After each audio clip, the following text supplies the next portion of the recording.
বৰ্তমানলৈ ৰাজ্যত সংকট হোৱা নাই ৰন্ধন গেছ চিলিণ্ডাৰৰ ঘৰুৱা গ্ৰাহকৰ প্ৰয়োজন পূৰণ কৰিবলৈ ৰাজ্যত পৰ্যাপ্ত পৰিমাণে মজুত আছে ৰন্ধন গেছ চিলিণ্ডাৰ সকলো সংশ্লিষ্ট বিভাগক মজুত পৰিবহণ আৰু বিতৰণ ব্যৱস্থাৰ ওপৰত কাঢ়া নজৰ ৰখাৰ নিৰ্দেশ দিছে ৰাজ্যৰ মুখ্য সচিবে ৰন্ধন গেছ সংকট সন্দৰ্ভত কোনো ভুৱা খবৰ প্ৰচাৰ নকৰিবলৈ সাধাৰণ ৰাইজক আহ্বান ছ'চিয়েল মিডিয়া বা আন কোনো মাধ্যমত ভুৱা খবৰ প্ৰচাৰ কৰিলে গ্ৰহণ কৰা হ'ব কঠোৰ ব্যৱস্থা কোলা বজাৰ মূল্যবৃদ্ধি আদি অনিয়ম ৰোধ কৰিবলৈ নিয়ন্ত্ৰণ ব্যৱস্থা কঠোৰ কৰাৰো নিৰ্দেশ দিয়ে মুখ্য সচিবে ইয়াৰ পূৰ্বে ৰন্ধন গেছৰ নাটনি সন্দৰ্ভত অনুষ্ঠিত হয় ভাৰত চৰকাৰৰ বৈঠক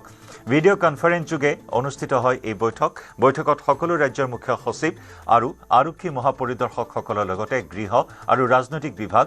গ্ৰাহক পৰিক্ৰমা বিভাগ আদিৰ বিষয়াসকলেও অংশগ্ৰহণ কৰে বৈঠকত দেশজুৰি এলপিজি চিলিণ্ডাৰ পেট্ৰল আৰু ডিজেলৰ মজুত পৰিবহণ আৰু বিতৰণ ব্যৱস্থাৰ অৱস্থা সম্পৰ্কে বিস্তৃত আলোচনা কৰা হয়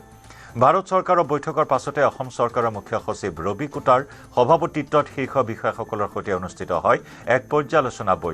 বৈঠকত অসম আৰক্ষীৰ শীৰ্ষ বিষয়া খাদ্য ৰাজহুৱা বিতৰণ আৰু গ্ৰাহক পৰিক্ৰমা বিভাগ তেল বিপণন কোম্পানীসমূহৰ প্ৰতিনিধিসকলে অংশগ্ৰহণ কৰে